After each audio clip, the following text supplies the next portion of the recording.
Hello, my name is Jared Skeens and welcome to the Zoom room. Today I'd like to talk about Statistics 1, Distributions, Part 3A, the normal distribution. Now this particular distribution I'm going to break up into two videos, the Part A and the Part B. And that is because this particular distribution has a lot of details related to concepts.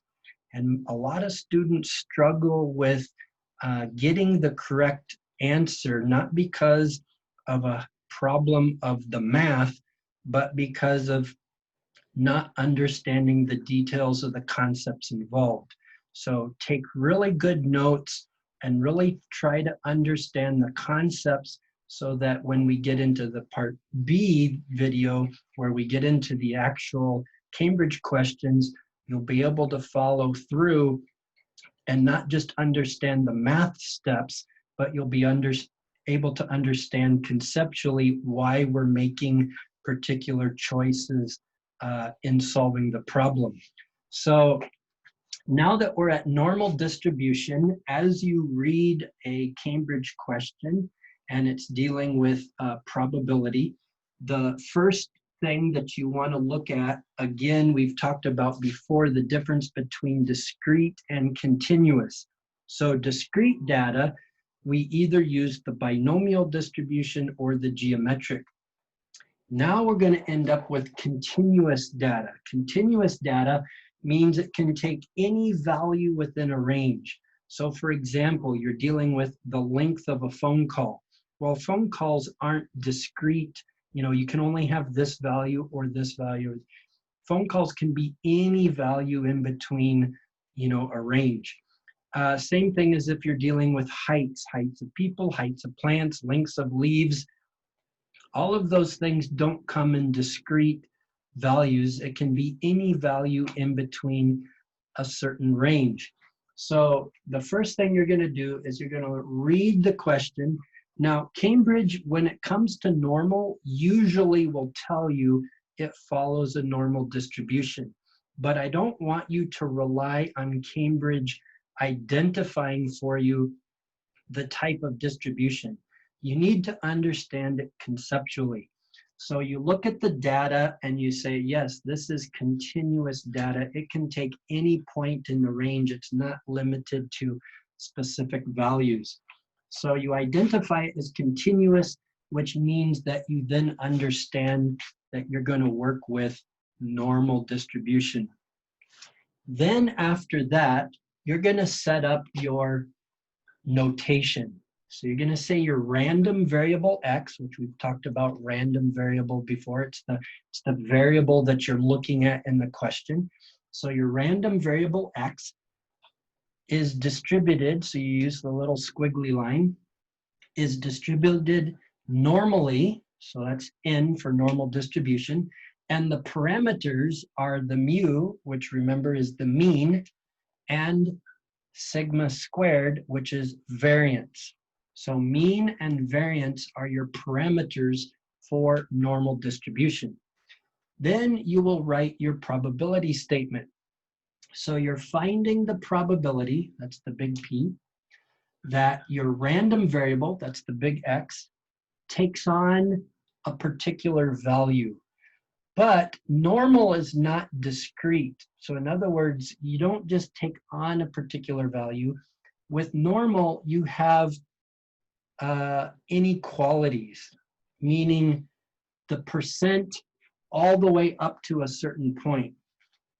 So normal distribution is going to have this inequality. And so what is your probability that your variable is less than or equal to a specific value? Then as you go through this little paradigm thing, this little mind map is going to be very important to you. You're going to want to write this down. This little part right here, this mind map is what's going to get you through these Cambridge problems. And as you follow these pathways, so when you take your variable and plug it in and work your way around, you're going to get to the answer, which is the probability.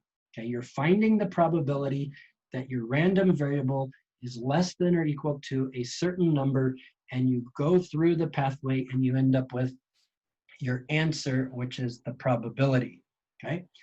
Now, you can also work backwards and find your number. In other words, they can give you the probability and you work backwards through the pathway and you find out what specific value that was supposed to be here. Now what we need to understand is, we've seen before notation and writing probability. That's not new to you. We saw a similar notation and a similar probability statement with both binomial and geometric.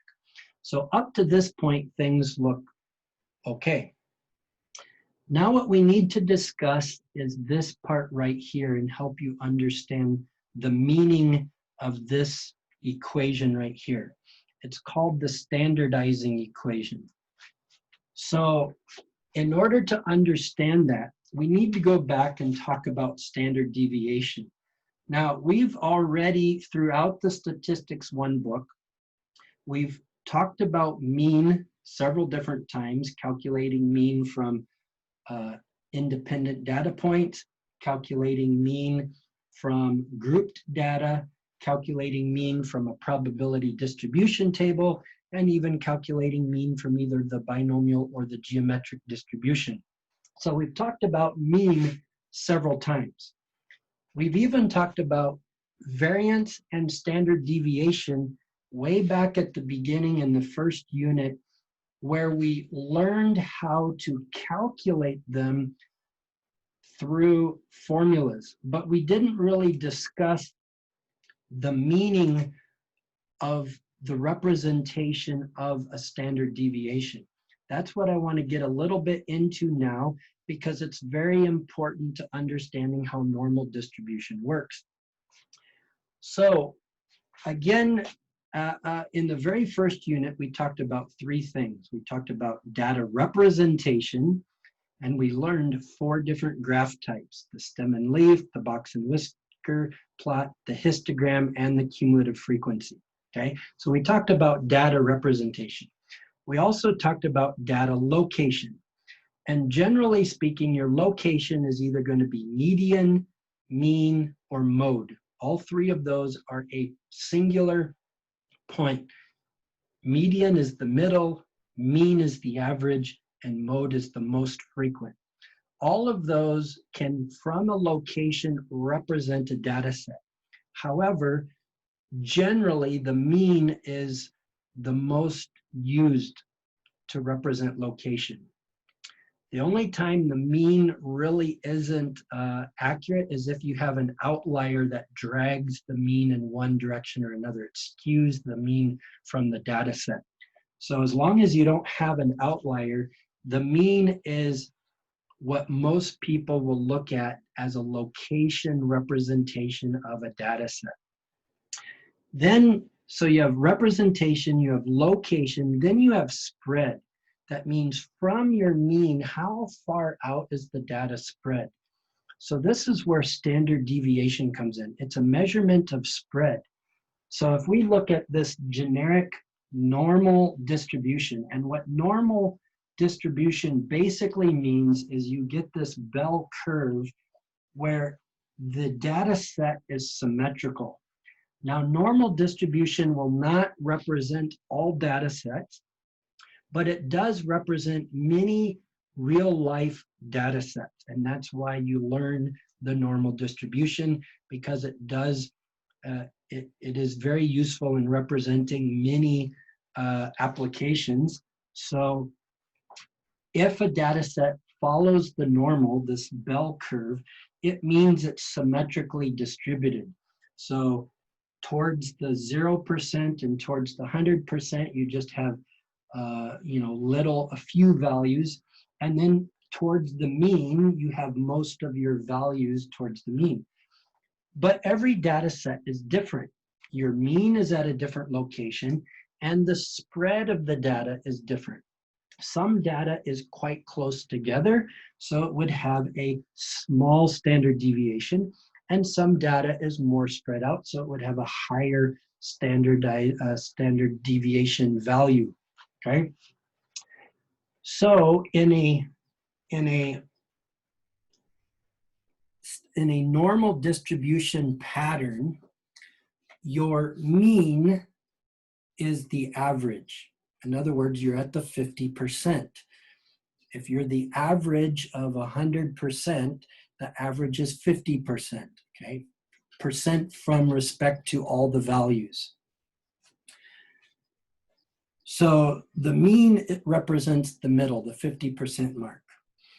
If you go one standard deviation on both sides of your mean, so one standard deviation in the positive direction and one standard deviation in the negative direction, so from to the right of the mean to the left of the mean, this central part here represents 68% of the data. So in a normal distribution, 68% of your data will be within one standard deviation. Now, of course, you will have had to use the formulas to calculate what the mean actually is and what the standard deviation actually is. But once you establish the mean and once you go one standard deviation on both sides of the mean, 68% of your data will be there. That's why it's higher, because most of your data is located in that middle part. If you go 2 standard deviations away from the middle, so 2 on this side and 2 on this side, that's going to represent 95% of the data. 95% of the data will fall within 2 standard deviations. Then if you go 3 standard deviations, you get 99% of the data. So practically speaking, almost, if not all of your data is going to fall within 3 standard deviations. If you happen to have a data point that's outside of 3 standard deviations, then it very possibly could be an outlier. So usually, statistically speaking, people focus on 3 standard deviations only.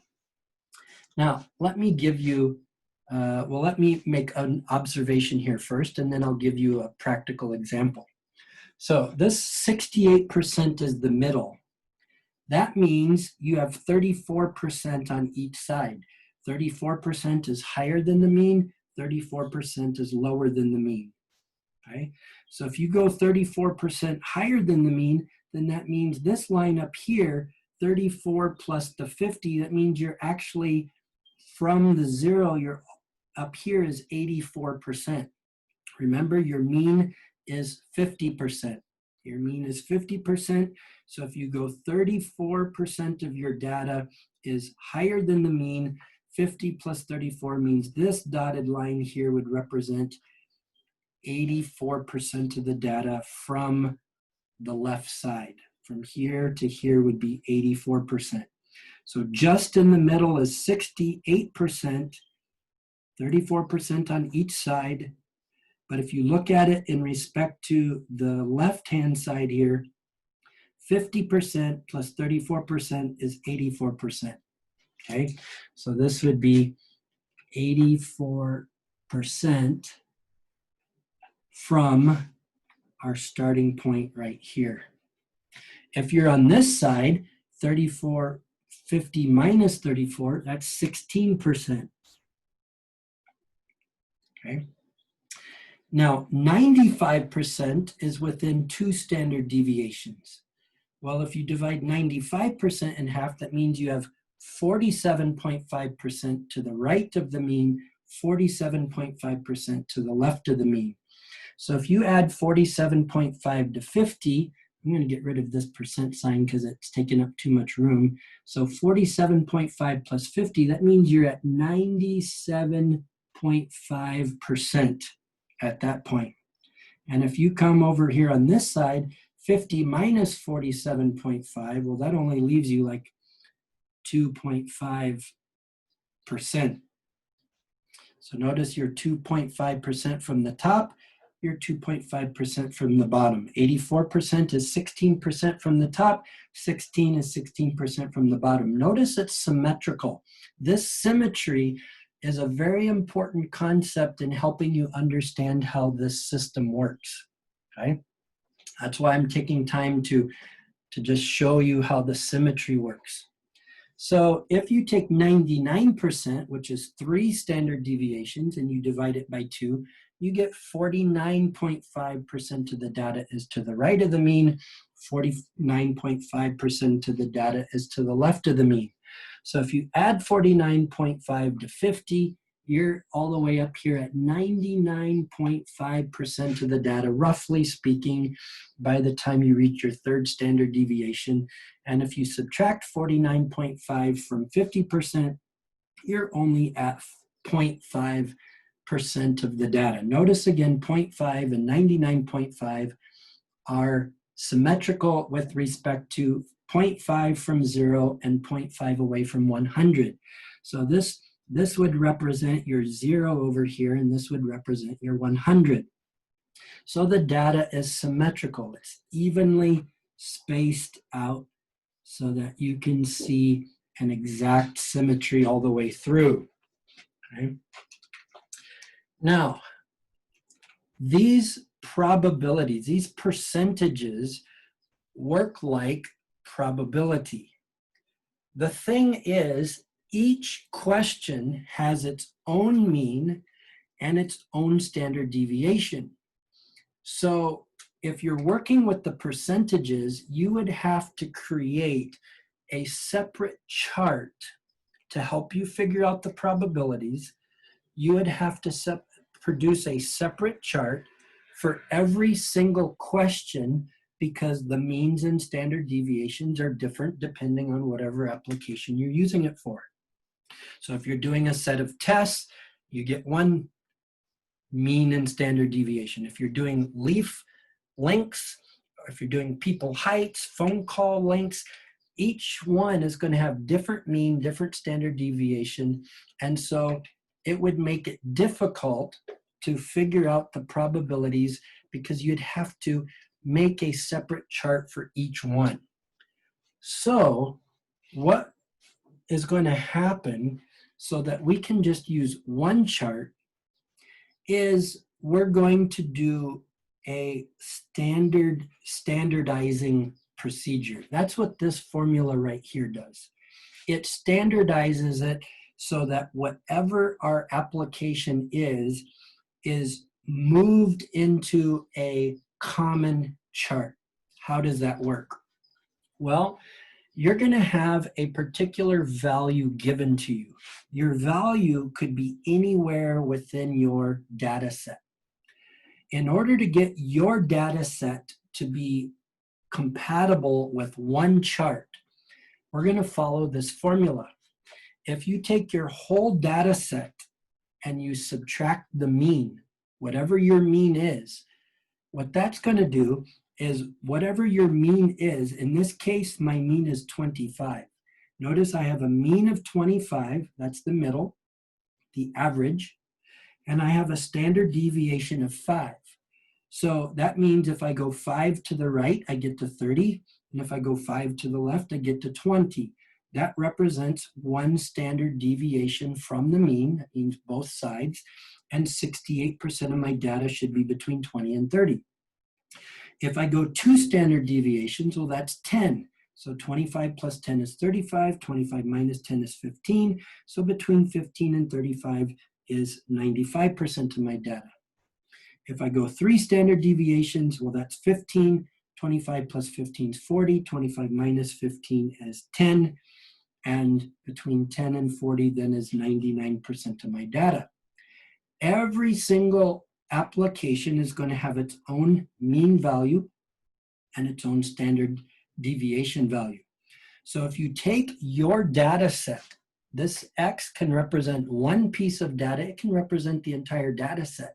If you take your entire data set and you subtract the mean, that means since the average is at 25, if you subtract 25 from this data set, the whole data set moves over 25. If you take every data value and you subtract your mean, the 25, it all moves left 25. What happens to your mean? If you take 25 minus 25, you end up with 0. So if you take every single problem that's out there, every single data set, and you subtract from all the data points its own mean, then that means all the means will end up at 0. Okay, so 25, this mean, minus 25 gives you 0. So all the means values subtracted by itself will end up at 0. Actually, you're doing the whole data set, but the middle of the data set will end up at 0. If then you take that value and you divide by the standard deviation, well, 0 divided by anything is still 0. So it doesn't affect the mean anymore. All the means have been centralized, but now the spreads are different. So if you divide everything by the standard deviation, now you get 0 divided by 5 is 0. If you take, remember, 30 minus 25 is now 5. 30 minus 25 is now at 5 because you've shifted it over, and you divide it by 5, you now get 1. 35 minus 25 is now 10. Divided by 5 is now 2. 40 minus 25. 40 minus 25 is now 15. Divided by 5 is now 3. So if you're subtracting the mean from all of these values, and then you divide it by the standard deviation, you end up with a positive 1, positive 2, and positive 3 on the right. If you go to the left, 20 minus 25 is a negative 5. Divided by 5 is a negative 1. 15 minus 25 is a negative 10. Divided by 5 is a negative 2. 10 minus 25 is a negative 15. Divided by 5 is a negative 3. So no matter what data set you're working with, if you subtract the mean, that centers them all to 0. Means all the means, when you subtract the mean from the mean, you end up with 0. So all of your charts end up centered around the 0. It's just the spread is different. Then if you divide by the standard deviation, and again, each standard deviation is different, but if you divide it by its own standard deviation, then all of them will end up with a 1, 2, 3 on the right and a negative 1, 2, 3 on the left. So this is the standard normal distribution. It means you've taken your data set and you've standardized it, and the purpose of why you want to do that is so that you only have to read one chart to figure out the probability, and it's called the phi z chart. So once you calculate this and you get your particular z number, the standardized value, because it might not end up at 0, 1, 2, 3, it could end up somewhere in between. Your value's not necessarily going to end up right on the mean or right on a particular standard deviation. Your value might be right here. Okay, so when you plug it in, you're going to get a number with a decimal. Okay, so it's going to be some number between 0 and 3, or some number between 0 and negative 3. This z number is representing where you're at in this standardized chart. Okay, so that z number is going to represent your standard deviation on the standardized chart, not the actual chart. So you've converted it from your actual data set to the standardized set. Okay, that way you only have to look at one chart. You don't need a different chart for every problem you're working with. So you're going to take that number. It needs to go to 3 decimal places. Okay, so you're going to have a whole number. Your whole number will be 0, 1, 2. You actually won't get 3, but it'll be like 2.999. Okay, so you'll have a whole number up to 3 decimal places. And then you're going to look that number up on this chart, this phi z chart that I'll show you in just a second. And when you look it up on this standardized chart, it will give you the probability. Okay, so this is basically your system.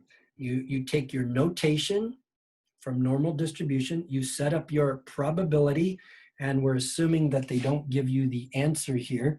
So you take the particular value that you're interested in finding the probability of it, you standardize it into a value represented on the standardized chart. You look up that value in your chart, which is in your formula sheet, the phi z chart, and it gives you the probability, which is the answer to your question. Okay, this is the normal way that this will work. Okay, so again, this was just an example of a data set and how this helps to standardize it, because every data set has different numbers. So this pushes everything back into the standard model. And this is your normal pathway. Number, standardize, look it up in the chart, get the probability. Now, let's look at the chart here really quick. So I'm going to share screen. And here is the formula sheet. Here in your formula sheet that Cambridge provides, it says the normal distribution function. See here, you see a normal distribution curve, and you see the phi z right here. The phi z is how you look up the probability. And notice it uses capital Z instead of capital X. And that's because it's been standardized. So this is not the probability of your capital X. This is the probability after you've standardized it. This chart only works for after you've standardized your data set. That way you just need one chart. Now, there's a couple of things about this chart that you need to pay attention to. And I put it up here on the right. I'm not sure if you can see it in the video with the video small right now. But this right here, there's a couple of things you need to know about the phi z chart. Obviously, we talked about the chart is symmetrical. So if you look at my cursor here, this chart is symmetrical, meaning if you have Z over here, this little piece over here, this white piece, the piece that's not shaded, would be equal to this same piece over here on this side. Or this half of the chart is equal to this half of the chart. They're symmetrical. That symmetrical property is going to be important for us to properly use this chart. Second thing that you need to realize is that the phi z chart shades to the left, meaning you have to do less than inequalities. These probability answers that are in here are from your z number, that is the number you're looking up in the chart, shaded to the left. So if this Z, for example, represents 80%, let's see if we can find 80% in here. If I blow, can I blow this up a little bit here? So if you look at 80%, see right here, here's 0.7995, here's 0.8023. If you take 0.7995 and add 5 over here on the right, I'll explain that a little later, that gives you 80%. Okay, these are percentages. So if your Z here, if you're less than, that's going to be 80%.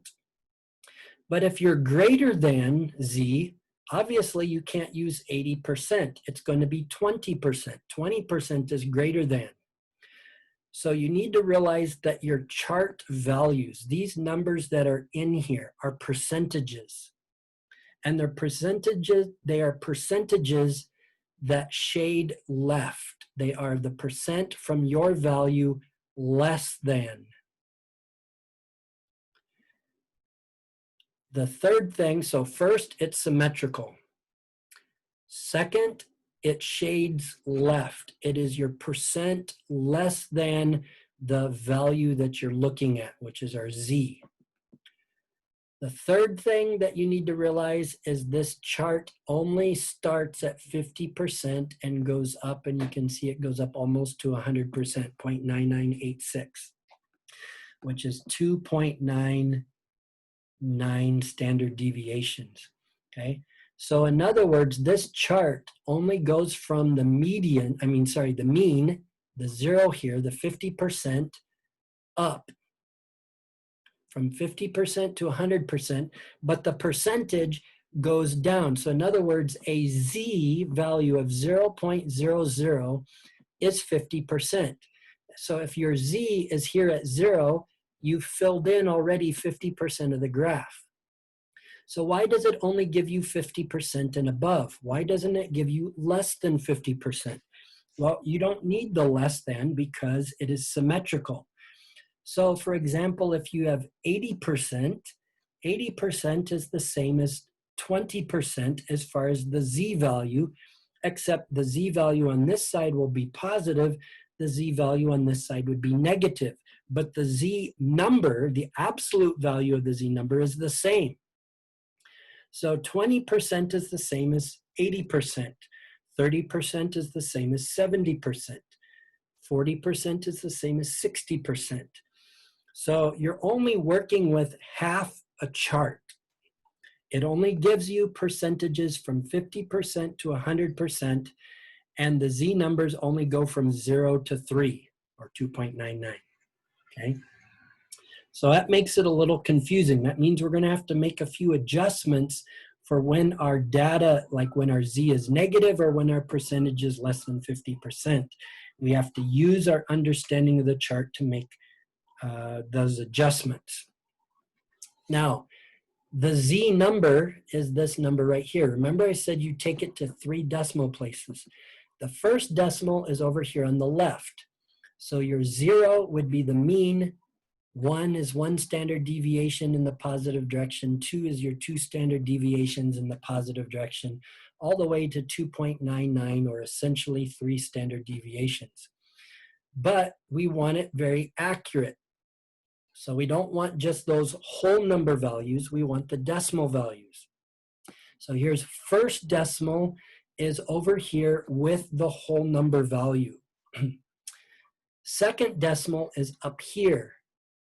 So you look it up here. The third decimal is over here.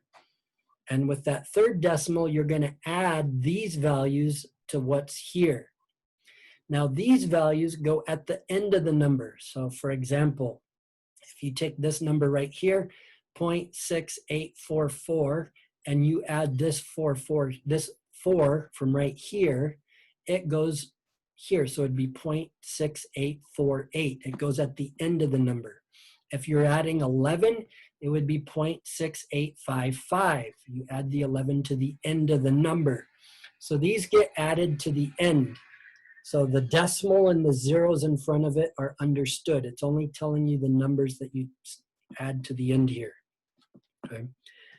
So if you get a Z, that is, you take your value and you standardize it by this formula, subtract the mean but divide by standard deviation, and let's say you get 1.00, 1 standard deviation, notice you get 84%. We already talked about that. 1 standard deviation on both sides of your mean is 68% of your data. That means 34% on both sides. So if you go 34% past the mean, 50 plus 34 is 84%. 1 standard deviation in the positive direction, because this is a plus Z, would be 84%. Now, if you want the 1 standard deviation in the other direction, that means your Z needs to be negative, a -1. But we don't have negatives on here. So you just use the +1 and get the 84. And because it's symmetrical, and because all probabilities add up to 1, 1 minus 84% is 16%. And we saw that, again, 1 standard deviation, 68%. Half of that's 34. 50 minus 34 is 16, which would give you a negative Z value of -1. Now, I know that's a little difficult to follow words. So, again, these numbers in here, okay, watch my cursor. These numbers in here are your probabilities. This is the answer you're looking for to the end of the question, what is the probability that? That's these numbers in here. However, the chart is limited because the Z values only give you the positive direction. That is, it gives you, where's my graph here? Lost my graph. It gives you to the right of the mean, the positive Z values. It does not give you to the left of the mean.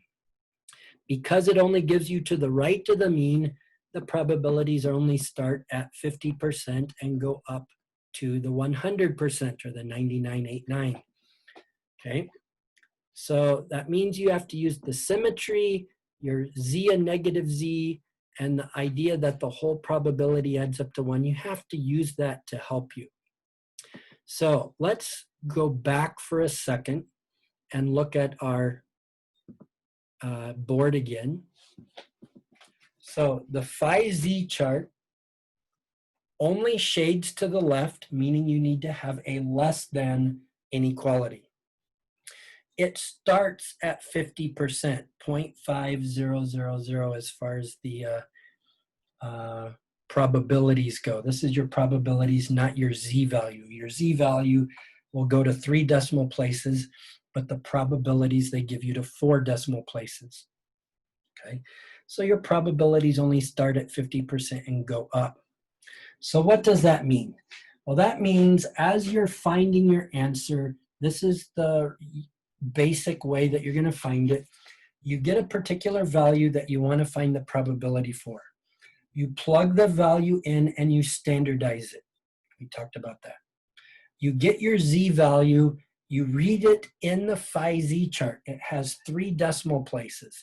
So the first decimal is on the left, the second decimal is at the top, and then the third decimal is on the right, and you add that value. If there's a value, you add that value onto the probability in the middle. Okay, so you look up your 3 decimal places and you find the probability in the middle of the paper, and that is your answer. However, you're going to run into some situations where the chart doesn't give you what you need. For example, first, if your inequality is not a less than sign, your phi Z chart only gives shades to the left. It only gives you the less than. So, number 1, if you're given a greater than sign, that is a problem. Your chart is for less than. So you're going to change it to a less than, but you need to adjust something because you're changing it. So you have a choice. If you're given the probability, because sometimes, for example, let's stop this for a second and back up. Normally, they give you the value and you find the probability. This is the missing piece. Sometimes they give you the value and the probability, and they give you 2 sets of values, and you got to find the mean and standard deviation. In other words, you have to find the parameters. They don't give you the parameters, but they give you the X and the probability. So you need 2 statements, and you do simultaneous equations to find your mu and your sigma. So with one statement, you work this way, and with your X's, you fill in this part, and with your probability, you come back and you find the Z. And with your 2 statements, you solve for your mu, your mean, and your standard deviation. Or sometimes they give you the mu, standard deviation, and the probability, and you have to work backwards with this and find your X. So you've got 4 different variables in here. The actual number, the probability, your mean and standard deviation. So there's a lot of ways the question can be asked. It's not always going through the front. Sometimes it's coming through the back, and sometimes it's going both ways and meeting in the middle. So that's where some of the challenge comes. You really need to understand the concept of where you're at in this map, and you also really need to understand how your phi z chart works so that you can make the adjustments necessary, such as when you don't have a less than sign. If you have a greater than sign, then you change it to less than, and you have to make an adjustment. You have a choice. You can either do 1 minus p, but you can only do that if the result fits 0.5 or above, because your chart only goes from 0.5 or above. So for example, let's say this is 20% and you have a greater than sign. No problem. We switch the greater than sign to less than. We can't look up 20% anyway. It's not on the chart. So because we flipped the greater than to less than, we can do 1 minus p and take 1 minus 20%, and we can look up 80%. No problem. Flip the inequality, do 1 minus p, we're good to go. But what if let's say your p was already 80%. You can't do 1 minus p. That brings you back down to 20%, and you can't look up 20% on the phi z chart. So if you need to flip your inequality, because the phi z chart is only for less than, if you need to flip your inequality, but you can't do 1 minus p because it puts the number in the wrong area that you can't look up, then you go ahead and you look up the 80%, and you get the z. In other words, you're working from the middle of the chart to the decimals on the side. So you look up your probability and you find the z number, and then you need to make the z negative. This is an OR. So one change you're making is flipping the inequality to make it match, but you need to make an adjustment because of that, and you have an OR, a choice. 1 minus p if it works. If it doesn't work, you need to change the z to negative.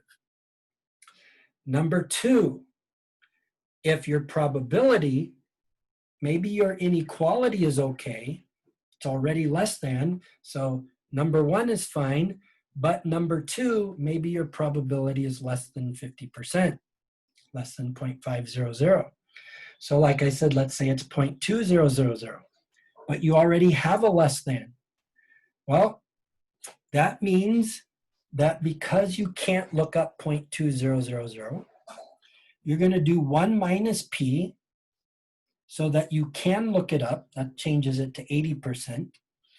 And then you look up the 80% z number in the chart, and you're going to have to make the z negative because the 80% has a positive z, but this is 20%, means it's symmetrical. So the z value is the same for 80 and 20, but the 80% is positive z, the 20% is negative z. So you have to do both. You didn't change the inequality.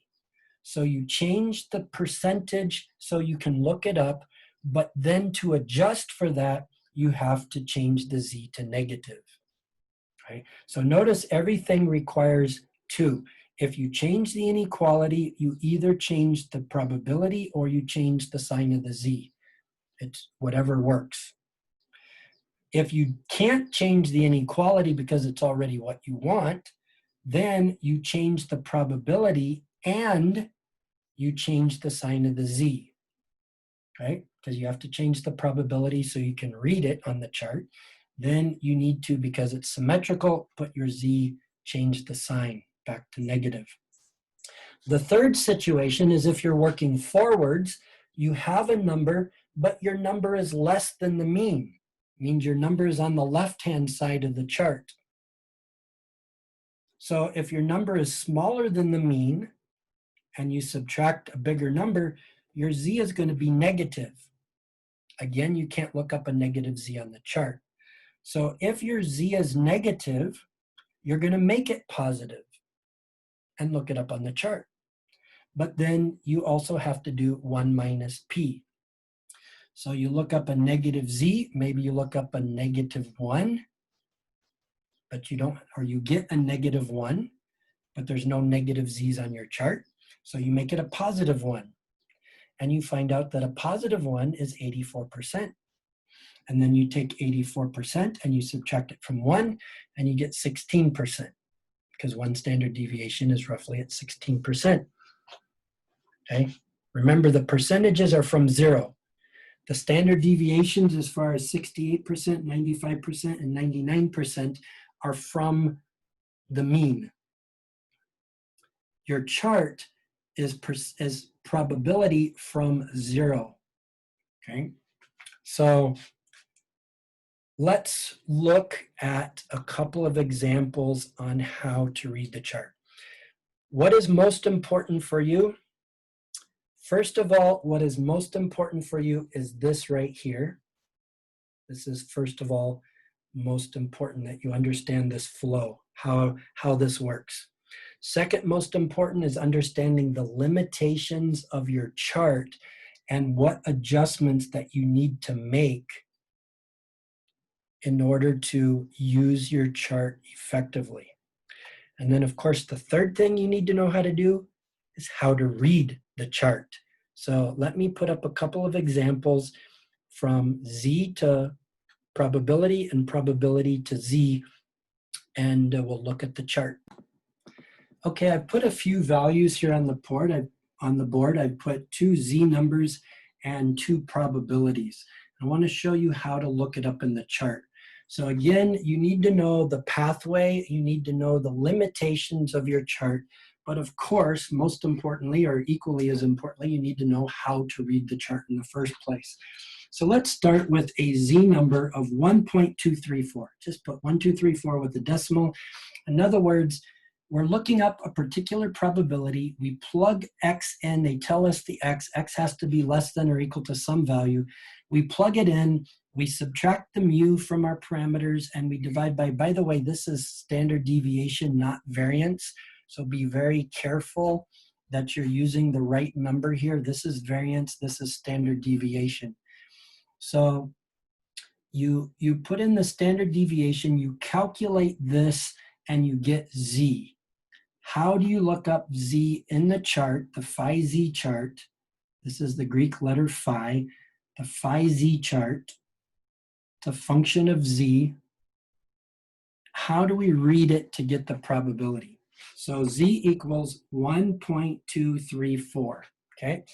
1.234 makes it easy to remember.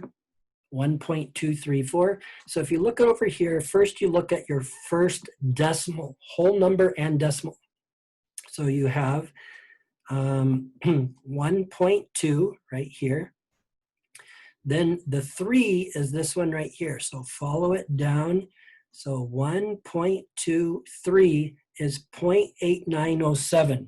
So you're going to want to write that down. 0.8907, and then the 4 is over here. So you follow it down, and you see that when you follow the 4 down with your 1.23, the 4, which is right here, says 7. So we have to add 7 to that. So that's going to give us, so when we come back to the board here, we have the 0.8907, which we found from the 1.2 cross-referenced with the 3 on the top. The 1.2 was on the left. The 1.2 was on the left. The 3 was on the top. And then the 4 was on the right-hand side and gave us a 7. The 7 adds to the end of the number. 7 and 7 make 14. So this would be 0.8914. 0.8914 would be your probability with that Z value. So 89.14% or 0.8914, that would be the probability or the answer. Okay. So let's go down to a negative 0.111. So if we have a negative 0.111, let's share screen again.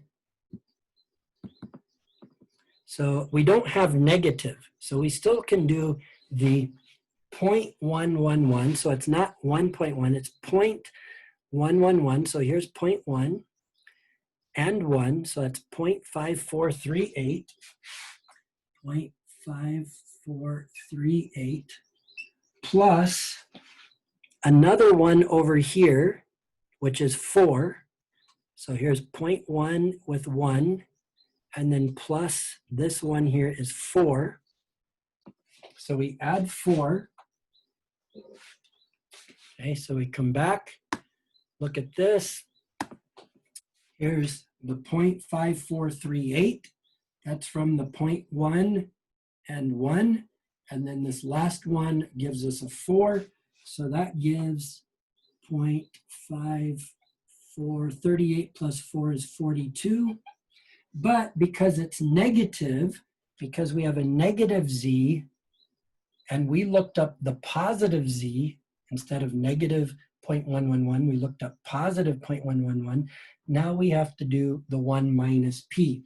So 1 minus 0.5442 will give us a 0.4558.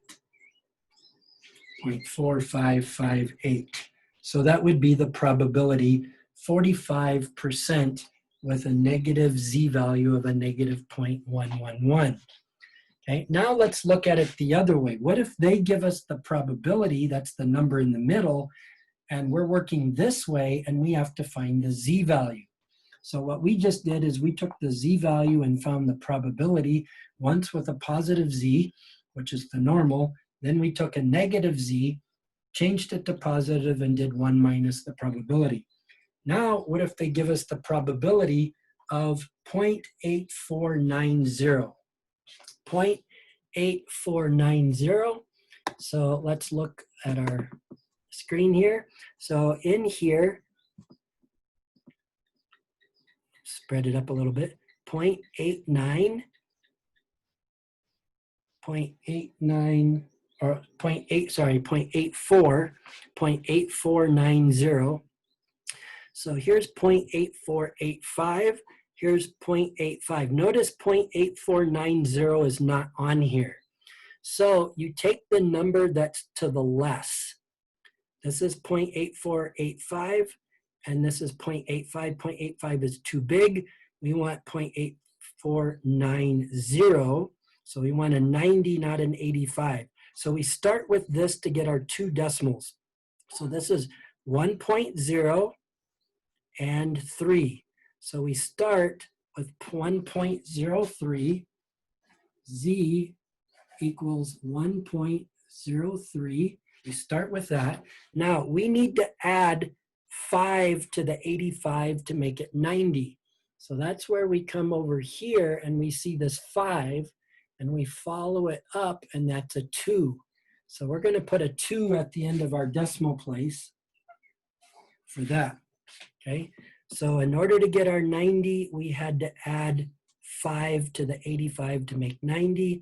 So you find the 5 over here and then follow it up, and that's your 3rd decimal value. So let's go back to here so you can see on the board again. So the point, what we could find was 0.8485 is what we could find, and that gave us the 1.03, and then we had to add 5 to the end of the number, add 5 to get 90, and that number was the 2. So the 2 is our 3rd decimal value. That's how that works. Now, let's look at what happens if our probability is less than 500. So here we have 25%, 0.25. Well, what do we do if it's 0.25? Well, we can't look it up on the chart. The chart starts at 0.5. So the first thing we have to do is we have to do 1 minus the p. If your probability is less than 0.5, you have to do 1 minus p. So 1 minus 0.25 equals 0.75. Okay, so we get 0.75. Now we're going to look up 0.75 on the chart. So you go to your chart, look up 0.75, make this a little bigger. Here's 0.7486, 0.75. So we're looking at the 75% mark, and we find 0.7486, which is 0.67. So 0.67. 0.67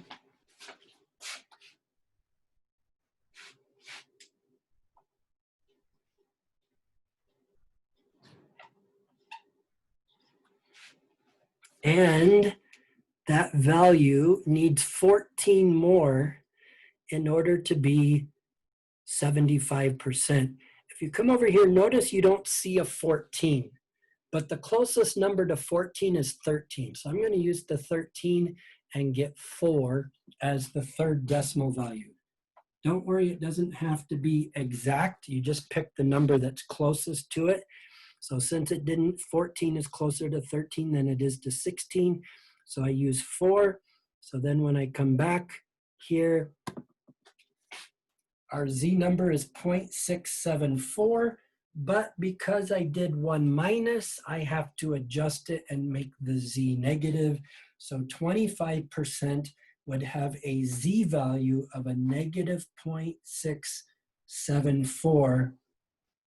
A negative 0.674 would get you to 0.25. And that makes sense. Remember we said that the one standard deviation, 34% from the 50 gives you 16%. 16% would be enough to give you a -1. Well, we're more than 16%, so we're not quite to -1 yet. We're at 25%. These other standard deviations would be like really, really, small percentage. You'd have to be in like 1%, 2% to get -2 point something like that for standard deviation. Okay, so I hope this helps you. Again, I hope you're paying attention and taking good notes. It's all conceptual. I think you're already okay in how to notate and how to write your probability statement. Of course, you're looking for the probability as your answer unless they give that to you and you're finding something else. Hopefully you understand the standardizing concept, and hopefully you're getting the hang of how this phi-z chart works and why you have to make these adjustments so you can use the phi-z chart. This is the end of the concepts, and in the next video, we'll do some actual Cambridge questions and work our way through this, through the questions. But it was really important that you get these concepts down first so that when we get to the questions, you'll understand why we're doing what we're doing in the questions. I hope that helps. A lot of students struggle because of the concepts, not because of the math. So get the concepts down, then we can move forward and work with the questions. Thank you again for joining me. I look forward to seeing you in part B when we can hit the question types. Thank you.